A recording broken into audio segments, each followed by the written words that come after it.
Owning a home and going about the American dream seems like it's out of touch for a lot of Americans. Just recently, you pushed out a statement about addressing an emergency housing situation. That's right. We're thinking about doing that. Yeah, can you just? Well, we need a little help from the Fed. We have a man named Jerome Too Late Powell. You probably heard of him. He's too late. He's way too late.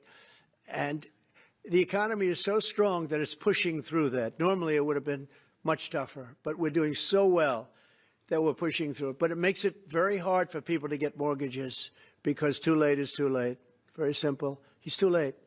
And probably political, whatever. He wasn't too late before the election. Before the election, he was cutting rates, right? Because he was hoping that, I guess, Biden would get in or that Kamala would. He was a big Biden guy. Explain that one. And then he was a Kamala person. But he was hoping, I guess, she'd win, I guess. I don't know. It didn't work out too well. But, yeah, we need a very serious cut. You know, I think that if you look back many decades ago, the United States was always the lowest, even if they were doing badly. The United States was, because without the United States, everything in the world would die. It's true. It's so powerful. It's so big. And I made it really big in the first 4 years. Then it started to degenerate with what this Biden administration did. But we built it up to a level that I never thought we could be at this quickly. We're the hottest, we're the best financially. The money coming in is so big because of tariffs and other things, but because of tariffs. Tariff gets us even those other things. Plus, it gets us great negotiating. I settled 7 wars, and numerous of those wars were because of trade. And numerous of the trade deals that I made were because of tariffs. It gives you a great negotiating ability.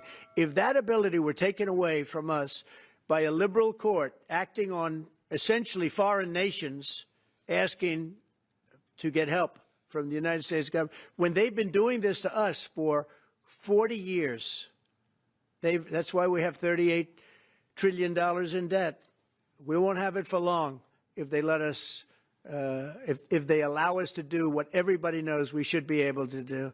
Yeah, please. Mr. President, another Biden-era action that you're now reversing is that you signed a deal last week to make federal buildings adopt and embrace classical architecture styles again. Can you talk to us about why you do that, and also what's your vision? Well, we want to see beautiful buildings. Now, you know, it's in the eye of the beholder. I've seen architectural reviews over the years. I'm an expert at it. I've gotten a lot of great reviews.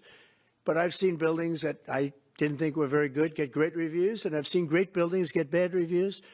So, but it's just a standard. We want to have a good standard. We're building something here, you know, for 150 years they wanted a ballroom at the White House. We're doing something at the highest level using great architects and all.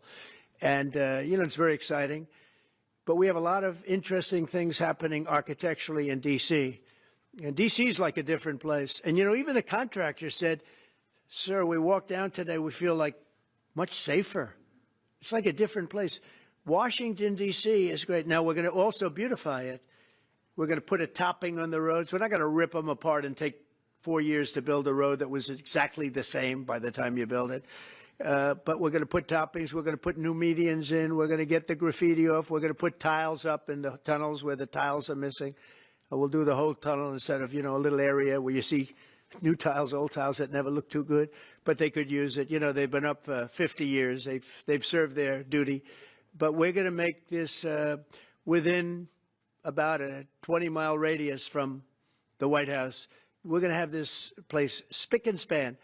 It's going to be crime-free, and it's going to be spick and span. It's going to be, you'll be proud of Washington again. Go ahead, please. Sir, China's having a massive military parade that President Putin and Kim Jong-un will be attending. Do you interpret that as a challenge to this? And are you concerned at all about those countries No. trying to be some sort of counterweight? Not at all. China needs us, and I have a very good relationship with President Xi, as you know, but China needs us much more than we need them. No, I don't see that at all, no. One more. And I had actually a very good meeting with President Putin a couple of weeks ago. We'll see if anything comes out of it. If it doesn't, we'll take a different stance.